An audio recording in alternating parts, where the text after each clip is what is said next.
Our budget director, Rob's here. All right. Let me just start by saying good afternoon, everyone. We called this press conference today to update everyone on, first, what the city of Philadelphia is doing regarding SEPTA, two, the service cuts that began to be implemented yesterday across the city of Philadelphia and beyond, and three, what we know about the situation unfolding in Harrisburg. But I want to start by restating a set of facts that are very important to us as an administration to make sure that all Philadelphians are familiar with them and that they are clear and understand them. And the first is that we can't forget that SEPTA is much more than a public transit system. It's the heartbeat of the economic engine for an entire city and region. It connects communities to jobs, to schools, healthcare, and opportunity. And there's no way to say it other than without it, our people will suffer. Sometimes we hear numbers and stats and we don't connect them to people, but that's important to me that you understand this. Over 700,000 people use SEPTA every day to get to work, to go to school, to go to medical appointments, to attend sporting events, just leisurely activities, and for many other reasons.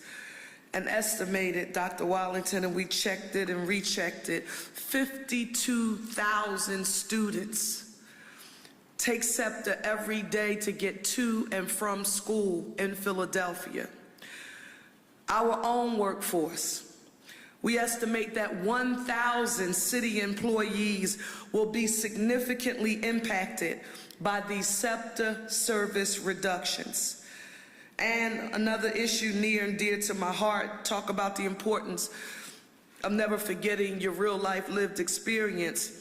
About 65,000 senior citizens ride SEPTA in Philadelphia every day to get to a doctor's appointment, to see their loved ones. In my case, for my grandfather, it was to get to the senior center or the adult daycare center. It is by far, SEPTA, the lifeline for our seniors. All of this is why the city of Philadelphia did the most impactful thing that we could do for SEPTA in June when we passed our Philadelphia budget, 5-year plan, and our 6-year capital program that included $792 million in both operating and capital support for SEPTA. I just want to make sure everybody is with me, because Philadelphia, we're not always in a position when we face a crisis where we can stand up and proudly affirm that our homework is done. Let me hear you all repeat after me and say $792 million. $792 million. Our city stepped up to the plate. Legislative body, led by our city council president, Kenyatta Johnson, and all members of the City Council of Philadelphia, working in partnership with the Parker administration, we made sure we did what we knew we had to do in our budget process. Now, I want to add that our governor, Josh Shapiro, he gets it and he understands it 1,001%. He understands the urgency of the moment, and he understands that reliable and safe public transportation, that is crucial to our city and our Commonwealth's economic future. I want to say to Speaker Joanna McClinton, House Majority Leader Matt Bradford, Appropriations Chairman Jordan Harris, our Senate Appropriations Chair Vincent Hughes, our President Pro Temp Kim Ward, our Republican Senate Leader Pittman. I know that they get it too.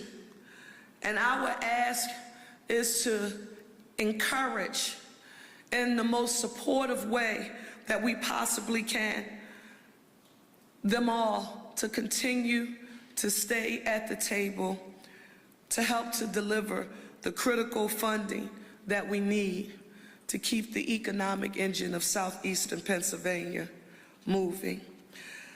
I want you to know that we understand it, the sense of urgency at this moment. And when you hear us talk about that $792 million, I want you to know that for Philadelphia, that started for us in fiscal year 25. We included $133.3 million in our operating budget for SEPTA. And we didn't change that amount when the adopted state budget provided less funding for SEPTA that had been included in the governor's proposed budget. We could have reduced our funding during that time by about $15 million based on the adopted budget and the amount that the city is required to match state dollars. SEPTA's budget shows that in addition to the city's contribution, the match amount for operating costs for Pennsylvania's counties surrounding Philadelphia is about $28 million. Well, in this year's budget, because this is important to get the numbers on the record so that Philadelphians know that their tax dollars have been significantly invested in the mass transit system that keeps our city and our region going. This year's budget, the city has included $135 million in SEPTA subsidy in our operating budget. Overall, the contribution to SEPTA, operating and capital. Let me hear you say operating and capital. Operating and capital. Over our 5-year plan and our 6-year capital program is $792 million. Now, while SEPTA is responsible for providing transit service, our acting managing director and our deputy managing director for Otis, Mike Carroll here. Whenever you hear me talk about Mike Carroll, I had to tell people, yes, he's the subject matter expert. His name's not subject matter expert. His name is Mike Carroll. Right, but Mike Carroll is our subject matter expert on transportation, and he is going to walk you through everything that the city is doing to mitigate the traffic impact, these service reductions on roads and streets that the city of Philadelphia is responsible for managing. He's going to walk you through all of that. We are collaborating with SEPTA, with the school district, universities, employers, nonprofits, and community groups to deploy alternative solutions and to do our best to minimize, to help to mitigate the disruption for our residents. But I want to be clear, in no way, shape, or form are the plans that you're going to hear about today. None of that can suffice for a fully funded, fully operational at 100% capacity SEPTA. But what you are going to hear about is a comprehensive citywide effort that Mike is leading, which includes our Office of Transportation and Infrastructure Services, our Streets Department, our Commerce Department. Where's Deputy Commissioner Stanford? Commissioner? Our police department, our neighborhood action centers located throughout the city to help traffic, parking, commuting, and safety measures that can help our people adjust and adapt. On today, we're urging all of our residents who rely on public transportation in their day-to-day living to devise a plan that if your route has been canceled or it's been cut back, don't delay. The service reductions are here. So for anyone, and I have to say this because I heard some people in the midst of all of this saying that, well, this is all a created crisis. You rest assured that if there was a way that the city of Philadelphia alone could have addressed this, it would be done. But we can't do any of this alone. We want everyone to be aware of the many resources and tools that SEPTA has already launched to assist people in figuring out new options for getting where they need to be on SEPTA. And the city will be leveraging those resources and even training our staff who interact with residents so that they can be a valuable resource for information. Hassan Freeman, thank you for the engagement centers. We are doing the same with all of our city employees, and we know flexibility is going to be essential. So on today, you're going to hear from Mike Carroll, who's going to give you all of the details. You're also going to hear from Dr. Wadlington, and you're going to hear from our finance director, Rob DeBow, because everything that you're going to hear from us today, it has a fiscal impact on the city of Philadelphia. Thank you. We'll turn it over to Mike Carroll.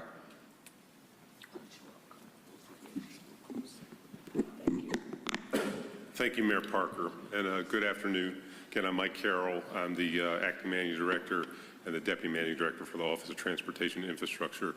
I want to reiterate something that Mayor Parker just stated for you.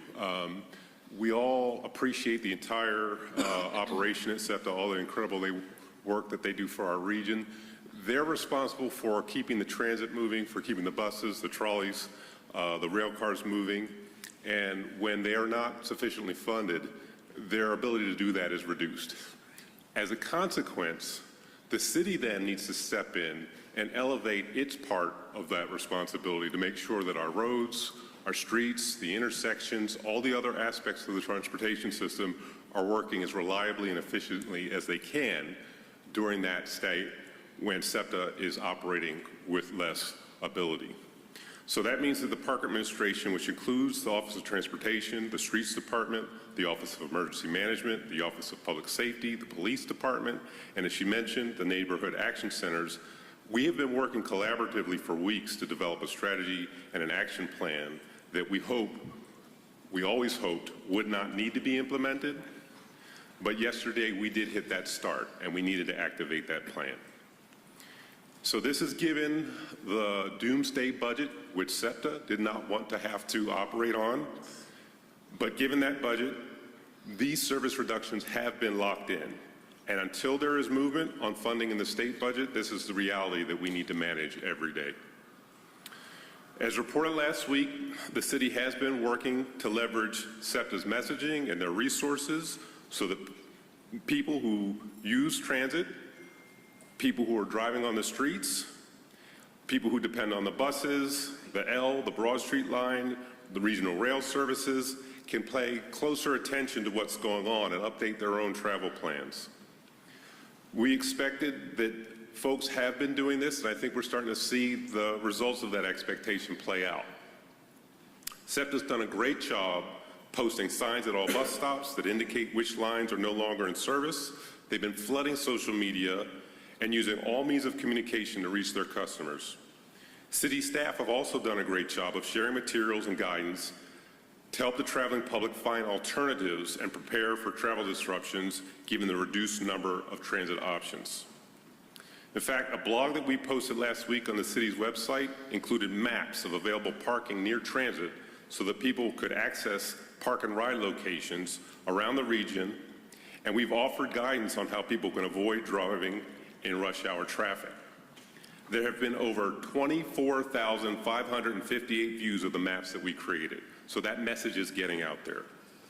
We will continue to update our blog, incorporating information that can be found from other sources, and this can all be accessed through the city's website. So we encourage you to visit it for regular updates about city operations. While we hear that many commuters took advantage of these resources and were ready today, we also know that many others were not. That's right. And so we hope now people realize that this is the time to do that planning. Today we are here to offer continued support. So we expect by now Philadelphians are hearing and understanding that the changes made yesterday and today are the first round of service reductions proposed by SEPTA, given their doomsday budget. Now let me reiterate what that means. The current cuts have already implemented 20% service reductions in bus, trolley, and metro services. Another set of cutbacks affecting regional rail will happen on September 2nd. Starting also in September, there will be a 21.5% increase in fares. So a base fare for transit will go from $2.50 a ride to $2.90 a ride. We know this will affect people's access to transit, and we need to be prepared for that. Riders throughout the region are seeing the elimination of 32 bus routes, including 16 that serve the city of Philadelphia. It's perhaps even more significant that there will be across-the-board reductions in frequency on all services and a reduced number of trips on all rail lines. This includes the end to special services like Sports Express trains. As we expect, this will add to congestion on our streets and to more crowded conditions on transit vehicles. We need to be prepared. Now, we've offered a lot of advice to help transit users and other travelers cope today, and I'm repeating that advice and sharing more about what the city has been doing to manage congestion and other disruptions to transportation. Travelers should consider rescheduling their travel as much as possible to avoid rush hour. We want people to plan to use these park and ride locations that we've identified. And when they get near their destination, look for options to either walk, ride a bike, use other transit options from other services for any trips that are in Center City or University City or where these options exist. And we're providing resources so people can find where to access that stuff. Always factor in ample time for your travel. Making trips to congestion areas will require more time than you may be used to. Factor that into your travel planning. If you're traveling by a vehicle, plan that commute in advance and consider off-street parking as a viable option. Don't expect to find a place to park on street right next to where you're going. It's not reasonable. And when you're circling the block trying to find a meter, you're creating more congestion for the people who are also driving around. Try to share your plans with others so that you coordinate. It just takes two people who are going to the same place to form a carpool. If you can't do that one-on-one, work with your managers and other business owners to find options that can help. And so for employers and other managers, we want you to be flexible with your workforce. Be flexible with the people who have appointments with you. Understand that it is a little bit harder to get around and try and work with them to reschedule when that's possible. Also consider designating people who can help organize among your workforce so that carpools may be easier to form. So starting today, the Department of Streets intensifies its work to ensure the reliability of our system. We're monitoring on a constant basis our traffic network for possible impacts. This involves observing traffic volumes and traffic time across our arterials and our expressways. We're looking for changes in travel peaks, when people leave to take their trips, and changes in the routes people are taking. We're identifying delays on corridors and congested intersections and breakdowns in the level of service for transportation. We're tracking other factors external, such as electrical issues, which could reduce our signal uptime, or other forms of street work. We're working with parking operators to understand and anticipate changes in parking patterns which may affect traffic. So all of this data we're collecting will help us maximize progression on our key corridors. It'll minimize signal downtime. It'll minimize the loss of our surveillance through cameras and other transportation infrastructure. And it'll help us identify where we need to elevate enforcement and other measures to maintain reliability. This work will guide and refine our approach over this week and any future weeks where we're under this condition with reduced SEPTA operations. It ensures that we'll stay on top of commuter behavior and that we'll be as effective as possible deploying our resources to manage trouble spots that we observe. Now, judging by what we saw this morning, our efforts have been pretty successful. We were able to raise public awareness and to manage the system fairly well this morning. That doesn't mean there have not been issues, and in fact, some unexpected things did happen this morning. Folks may be aware of the industrial fire on State Road.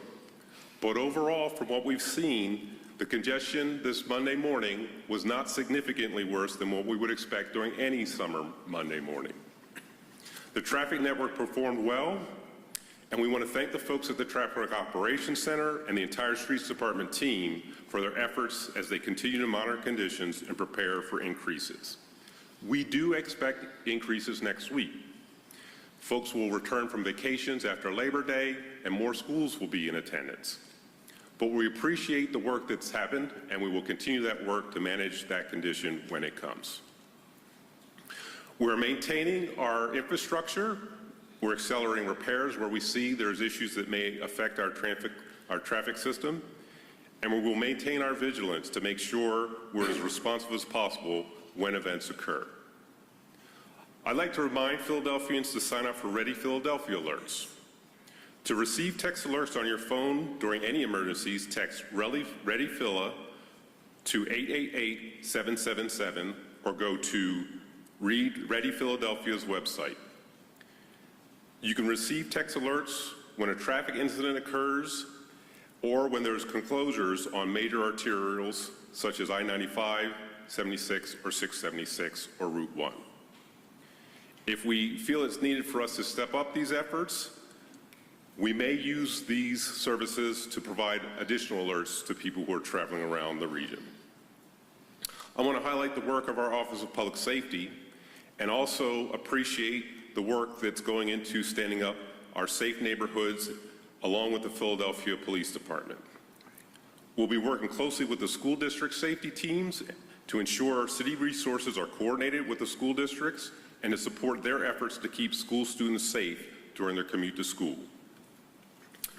Finally, I want to reiterate the historic $792 million investment from the city to SEPTA.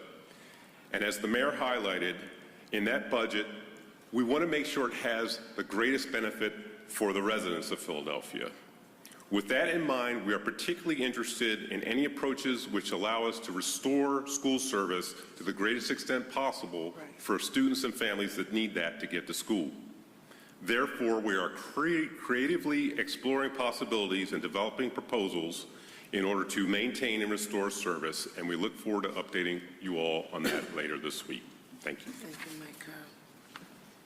Dr. Watlington. Good afternoon, Madam Mayor.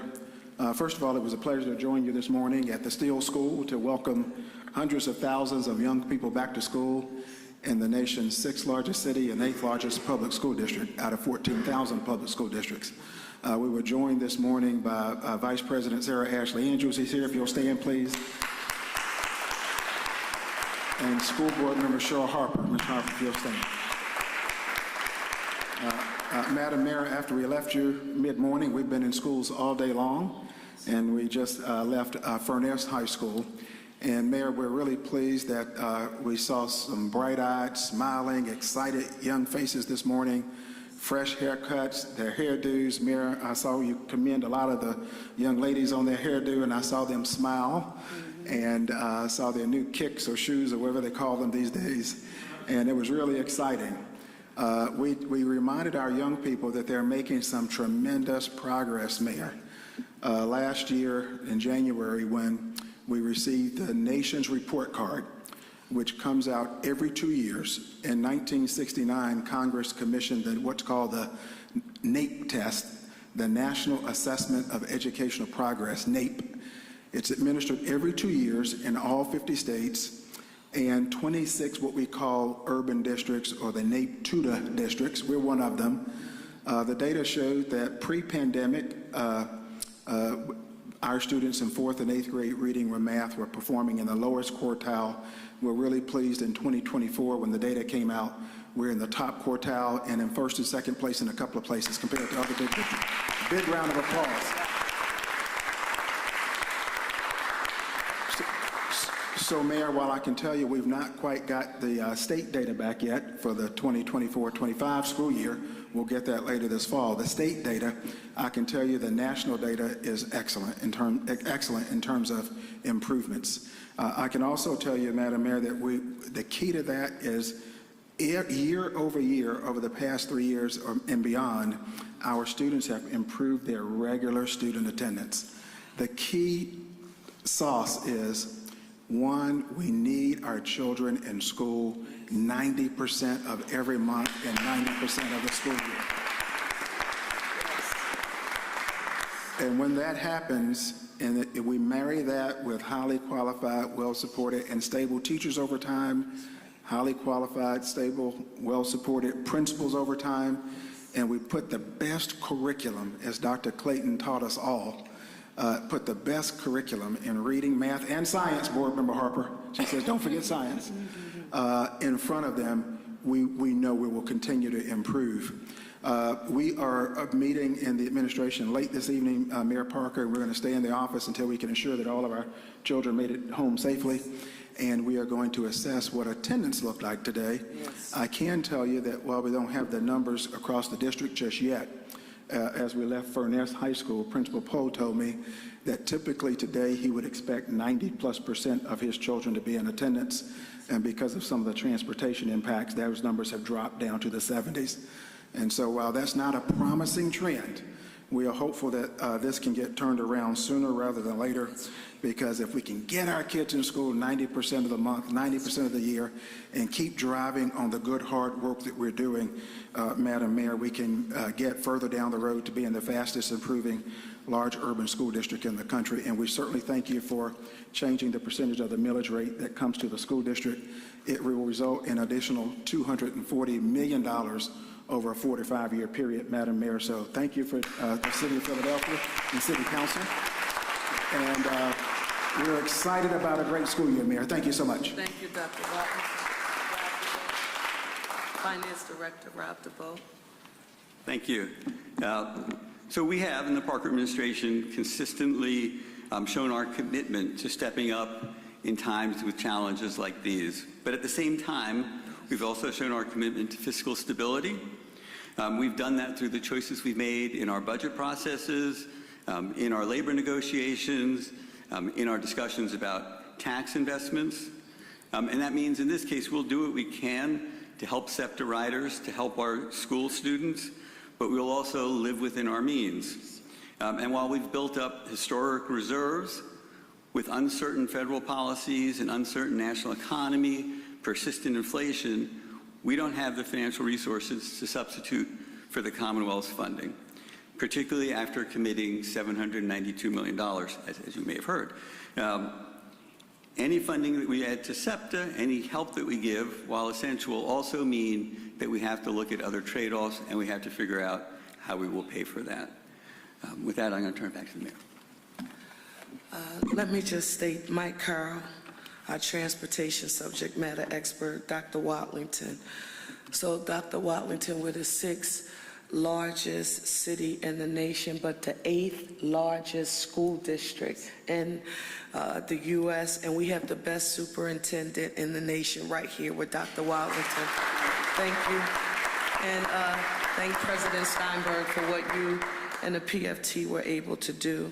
And to Rob DeBoe, our finance director, thank you for helping to make sure that we stay on the right path.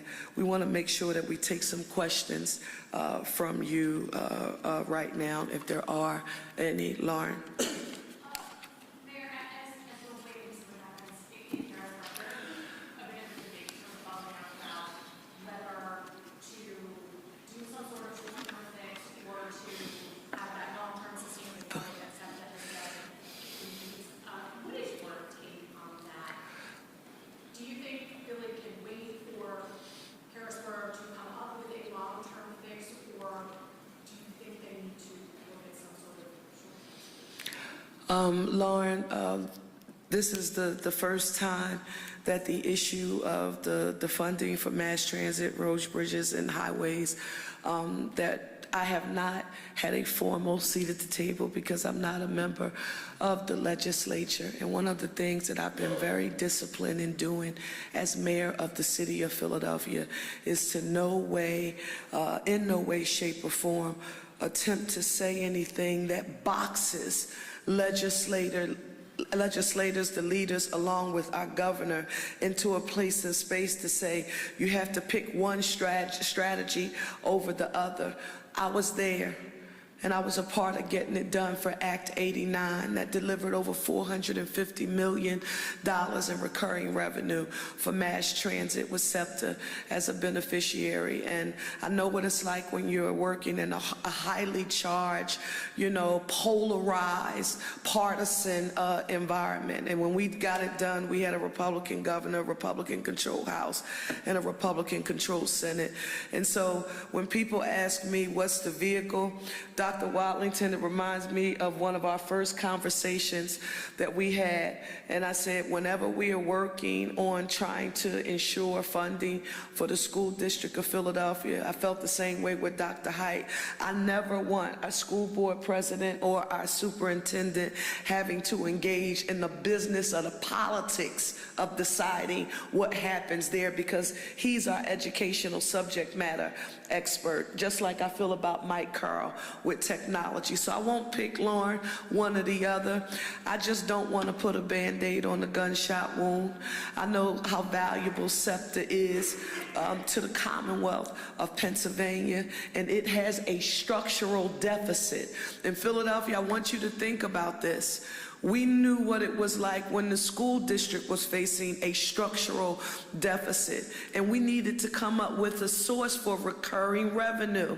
And we did that when we were able to use sales tax revenue. For those of you who don't remember it, we increased the sales tax in the Commonwealth of Pennsylvania, here in the city of Philadelphia specifically. That was to generate over $120 million. Funny, Rob DeBoe, how these numbers, they live in my DNA. $120 million for the school district, and anything over and above that after we paid our debt service, it went to address the unfunded liability of our municipal pension system. And then we did the cigarette tax. And you know, we had to find a way, because SEPTA had now, is it a $10 billion capital backlog? $10 billion. So we're talking about keeping SEPTA running, and we're talking about the service cuts. What about SEPTA being safe?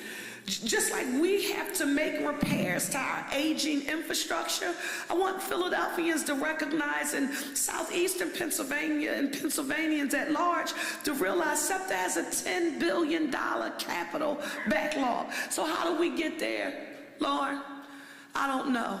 But I know that our Philadelphia delegation legislators, and I want to say this to all of them, to those who are in leadership and to those who are members, thank you. We see you, we know what you're doing, and just figure out a way to try to get there. But whether it's going to, where the revenue source is going to come from, is it going to be short term? I have no idea, Lauren, but this is what I do know. I know that I've talked to almost every legislative leader. I know members of Congress, Congressman Dwight Evans, he's been on the phone. People have been working, calling folks inside of government, outside of government. Same strategy that we use. We just need everyone rowing and moving in the same direction in order to get there. But I won't choose one strategy over the other. Thank you for that question, Sean.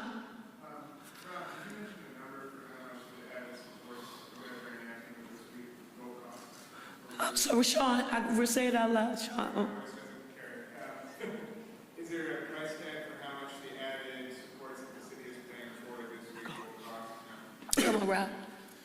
No, there isn't yet, Sean. I mean, we're still in the process of determining exactly what we have to do as we see what happens with commutes every day. So we don't have a number yet. And is there an estimate for the overall regional economic impact of Good question. Good question. I think we know that, right?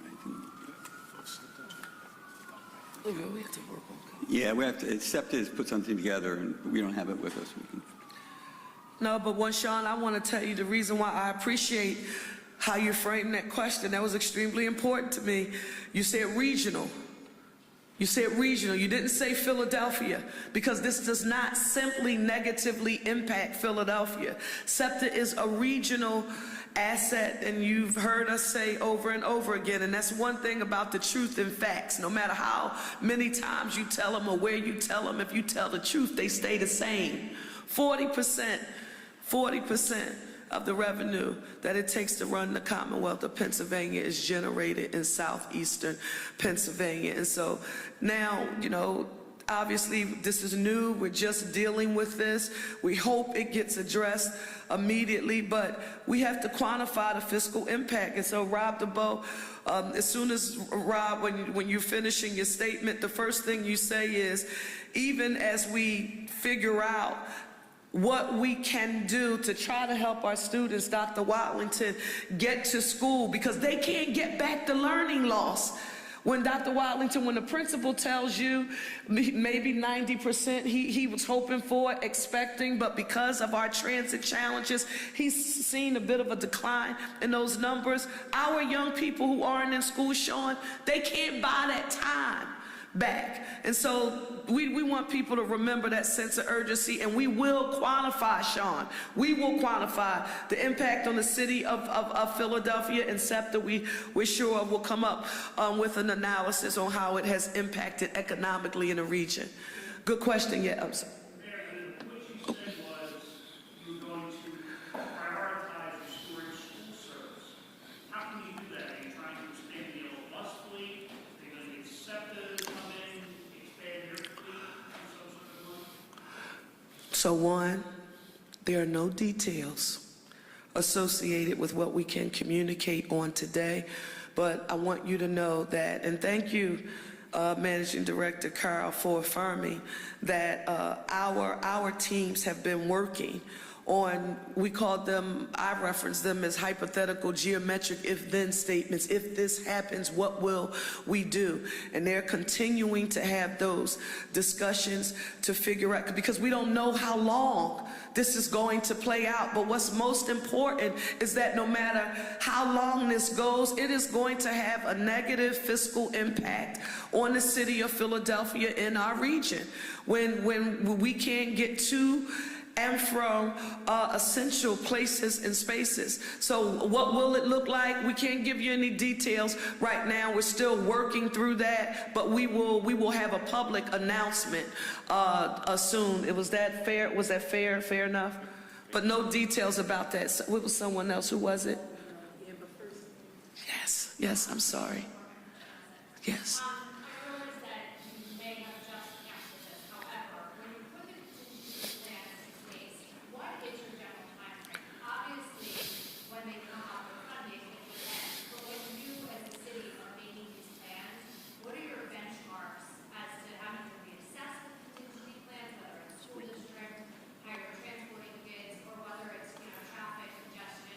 When do you reassess? So Mike Carl is going to come up, the subject matter expert, and give you an answer to that. But you said something yesterday, Mike, that I didn't think a lot of people understood in our briefing, is that any adjustments or any plans that are implemented, it's not as easy as a switch and just turning on the light. And when you have to find a way to build the adjustments into the process as it relates to staffing and so many other things. And so, Mike Carr, I want you to give us a response for that one. Yeah, so like what the mayor's saying is exactly right.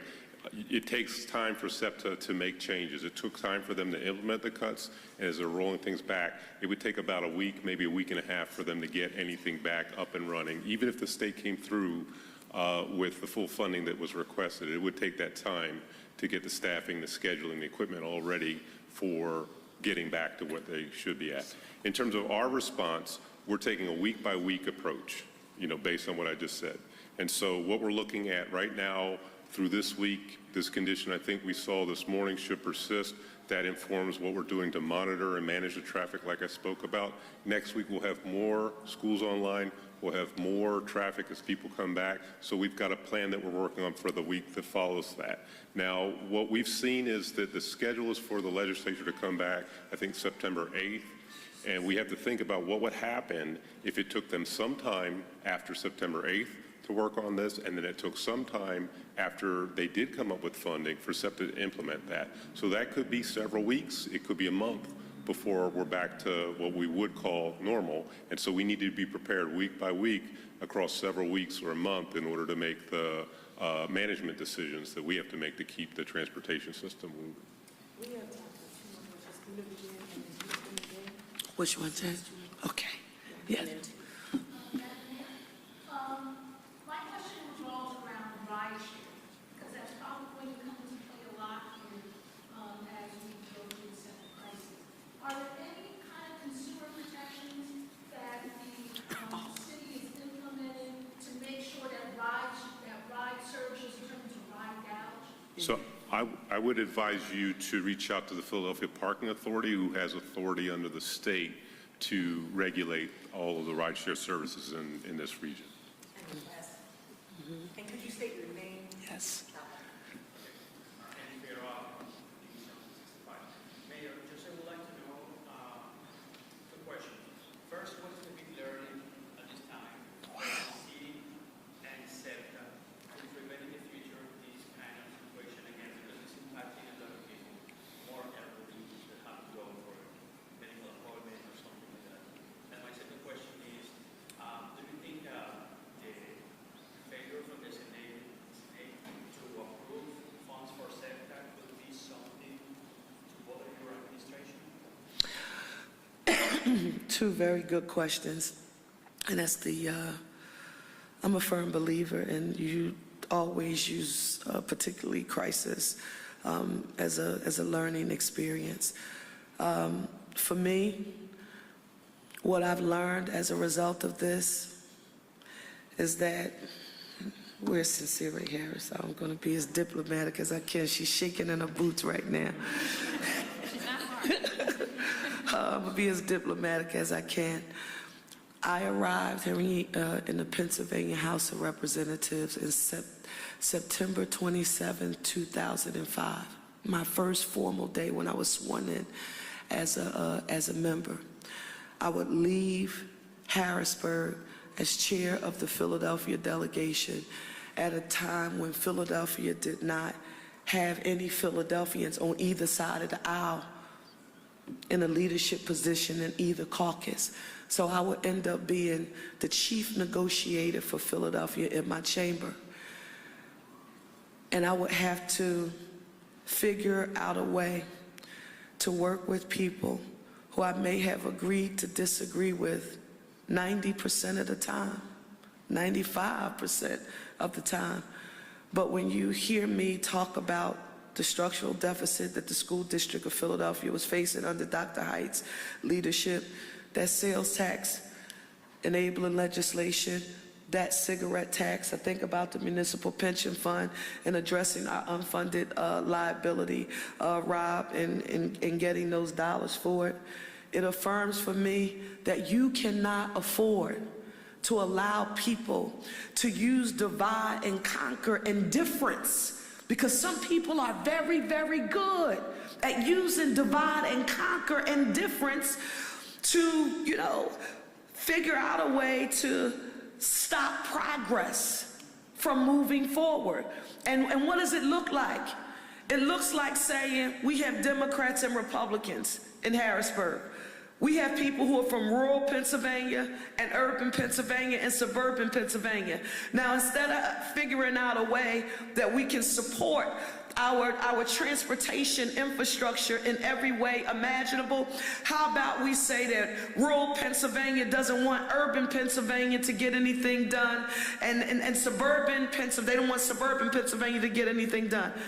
That's my learning experience, that what we learn to employ and do during my tenure, listen, it doesn't mean that it's kumbaya every day. It doesn't mean that you agree every day. It doesn't mean that sometimes you get really frustrated and you want to say some things and you might want to do some things, but you know that when you have 700,000 people on a daily basis dependent on the industry in order to function and survive on a daily basis, you can't let your pride, ego, and or emotions or politics get in the way. You have to figure out a way to deliver it. In this instance for me, and I know it sounds corny, and people tell me, well, you're old now. Harrisburg's different now. You were there a long time ago. Things are much more, I know it's different. So I don't know, I don't profess to know how tough it is right now. But the formula that you just heard me give, the rural, urban, unlikely alliance that people never expected to occur with our suburban counterparts right there with her. And it didn't mean that we had all of rural Pennsylvania, urban Pennsylvania, or suburban Pennsylvania, but we found those people out of each of those buckets who could get together to cobble up the number of votes that we needed to get something passed. So if you've asked me what I've learned that it's true, I'm getting old. But the foundation of some of the things that we learned they stay the same. You've got to find a way to forge unlikely partnerships and unlikely allies in order to get something big like this done. And I'm still optimistic, even on the day, that they'll figure out a way to get there. Because our governor, legislative leaders, they're doing the best they can, and we want to encourage them to keep pushing. Thank you all so very much. I appreciate you. And you'll hear back from us later in the week, Carol, later in the week. Thank you all so very much.